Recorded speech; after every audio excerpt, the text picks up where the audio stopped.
tell you, Sean, I had every tool in the toolbox to try to protect my daughter and my kids.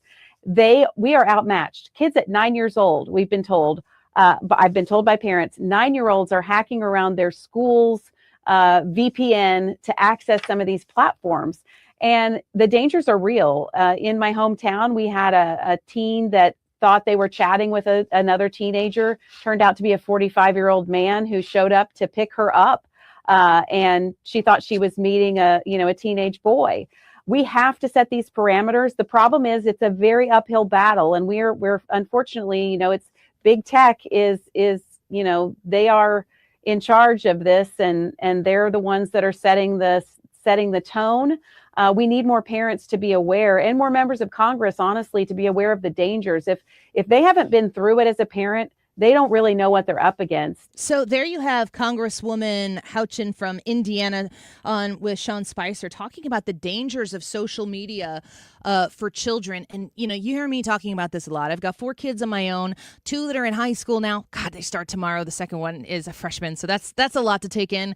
But the biggest stress we have in our house between parents and children is social media access and usage. It is so difficult to be the parent who says no when all the other parents feel, I know they're not all doing it, but when all the other parents feel like they're saying yes. I want to bring our guest on. Dr. Janette Nesheiwat joins us, family and emergency medicine doctor, and also founder of bcboost.com. Dr. Nesheiwat, thank you for being with us today. This is such a passionate issue of mine, and I really appreciate you being willing to speak on it. Hey, Annie, it's great to be with you, and I totally agree. Such a critical issue that is really harming our children, and we have to take control of this situation before it really spirals downhill and we start to see more harm to our kids. Yeah, one of the things, there are lots of layers of issues that come with our children's exposure to social media and the predators that are out there trying to get their hands on our kids, but there's also brain function that's affected by it, screen time that is impacting their eyes and their eyesight and how they cognitively process the world. Talk to me medically about what excessive screen time is doing to our kiddos. Oh, yeah, absolutely. And a recent study just came out of UPenn, I believe just last December, showed that especially with kids that have access to a smartphone with excessive social media at a young age, we're seeing increased risk of mental problems, anxiety, depression, behavioral conditions, increased risk of obesity, sleep problems, and, sleep problems will interfere with everything. Yeah. And then one thing we don't talk about is myopia. Kids are having what's called nearsightedness, blurry vision, puts them at risk later in life at a younger age of cataracts and glaucoma and retinal detachment. But one thing you mentioned is the excessive screen time when it comes to scrolling and likes and notifications. That stimulation, that constant stimulation to a developing brain of a child, you're seeing chemicals being released in their brain. That constant stimulation is causing emotional problems.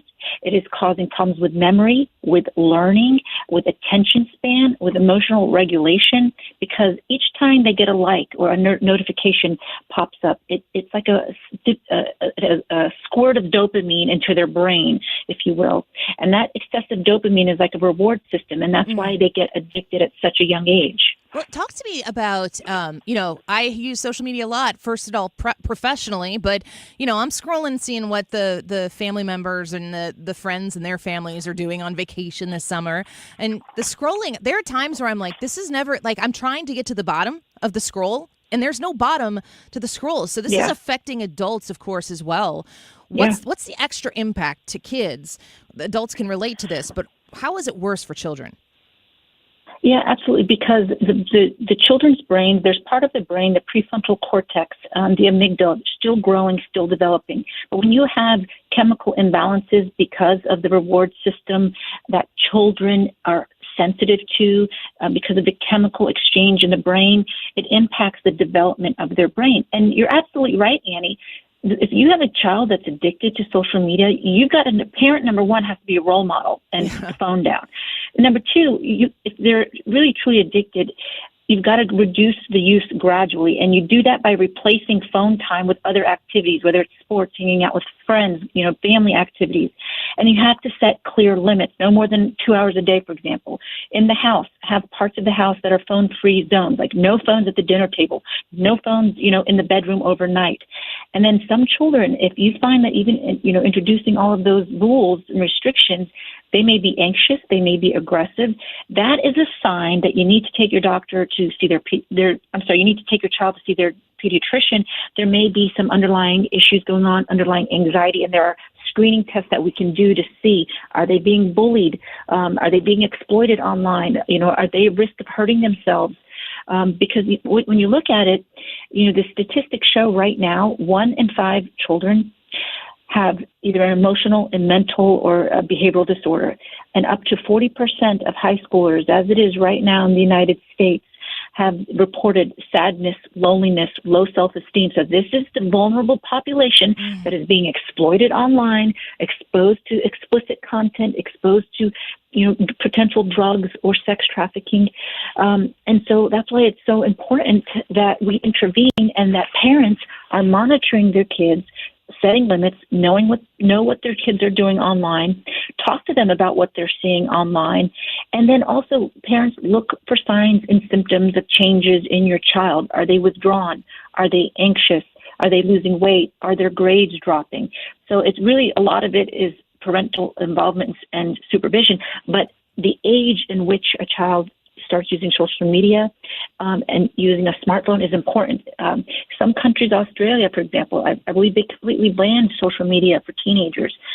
It's recommended here in this country not to allow social media up until the age of 16, because obviously the 16-year-old's brain is more mature and more capable of making decisions than an 11 or 12-year-old. But waiting as long as possible for parents is one thing that they can do, because that 16 will be in high school. You want them to be involved with sports and activity, engaging with their peers, and normal social interactions, not glued to their phone, which will, increase the risk of obesity because they're going to be less sedentary.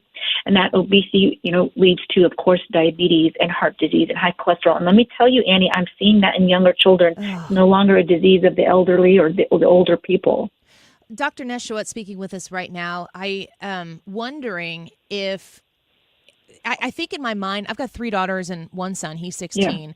But is it worse for girls than boys, or are the challenges just different for girls and boys? Yeah, that's a great question. There is some studies that suggest that it is more difficult for girls, especially young girls, because, they look at, for example, a photoshopped photo of someone maybe in a swimsuit, and then they have these unrealistic expectations and comparison that they need to look like that, and it's not achievable because it's not real. That's what results in low self-esteem, low confidence, maybe depression, and that's when the predators will attack and prey on young, vulnerable girls. Suicidal ideation rate, especially during COVID, went up, especially in young females, because they are more vulnerable when it comes to aesthetics and appearance. But let me tell you, we cannot ignore the mental health impact of young boys as well. That's a problem that, women, let's put all our energy and focus in the young girls. Yes, we should, but boys have a hard time as well, and they have a more difficult time expressing their emotions. And it breaks my heart to see a young boy, for example, who accidentally overdosed purchasing what they thought was a Xanax or Percocet online and laced with fentanyl, or a young boy being exploited and taking their own life after being blackmailed, online, who they thought maybe they were talking to a young girl their age when it was really someone in another country trying to blackmail them or extort them for money after, having the young children do things that they shouldn't be doing. So having good conversations, close conversations, and monitoring with your kids ongoing, not just one and done. You need to be talking to your kids every day. What are you watching online? Using the parental controls is also important as well. But that's a good point that you bring up. Yeah, I want to bring it up specifically because I think that this is something that doesn't get talked about openly as much as it should, because pornography is so accessible to, I don't think that it's just a boy thing, but it's definitely there and preying upon our young boys and young men who have access to unrestricted internet, but you could have access to restricted internet. I mean, you can see pornography on Spotify. I don't think people really understand how accessible it is. Just any comments that you have specifically on that issue of the propensity for boys and young men who have access to the internet, how damaging that can be for them. Yeah, I mean, so what happens is it will increase the dissatisfaction within that person, within the child, and increase their problems with self-esteem. Girls may experience more interpersonal harassment online. They may develop more sensitivity to social feedback during the adolescent phase, which really has a major impact on their overall growth and confidence. And then one of the things, again, that we don't talk about enough is that online exposure, Annie, how it interrupts their sleep, which then interrupts their mood, their memory, their learning in school, their behavior, and their growth. So I agree with you. The impact that it has for both males and females at a young age really has a detrimental impact. And the best thing that we can do is try to delay it as long as possible. Yeah. And we do that easily by getting our kids, into other activities and keeping them preoccupied with more healthier alternatives, preferably outdoors. Kids, especially between the ages of 5 and 17, they need to have at least an hour of moderate activity every single day. Otherwise, again, obesity is on the rise. Mental health disorders are on the rise. Visual problems, myopia is on the rise, and we've got to take control. We've got to make changes, and I'm happy to see some intervention finally happening. And we see also President Trump and Melania Trump, our First Lady, taking action to protect kids online. We've seen them pass the Take It Down Act to help against pornography and intimate images that may be using children's faces when they shouldn't be doing that. So collectively, as a community, if we're all aware and educated on the detrimental harms of social media on a child's growing brain, and really understand we've got to put a stop to this and change the trajectory and the path of where our kids are going.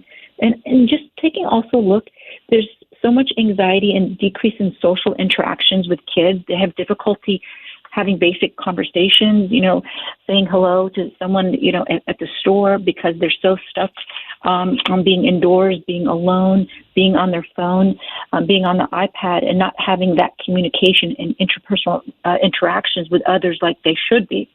Yeah. Dr. Nesheiwat, I've noticed even with my kids, if there's a time where for whatever particular reason we decide to take away the screens for a little bit, not always even just a punishment, but like, let's try this for a little bit, it's like you get to meet a different version of your kid. And I can feel the same thing if I get to take a vacation for long enough and I don't have to be nose and X all the time trying to figure out what the latest news cycle is. It just kind of unburdens you. And if you're a kid and you're trying to figure out who you are and everything through that entire process, it's just so much more of a burden there. I'm grateful that you're talking about this issue, and we'd love to have you back as we continue to make progress on it. Thank you for being with us today. Thank you for having me. Of course. Thank you, Amy. Take care. Okay. Bye-bye. Dr. Nesheiwat talking with us there, Janette Nesheiwat. She served as the chair of President Trump's Make America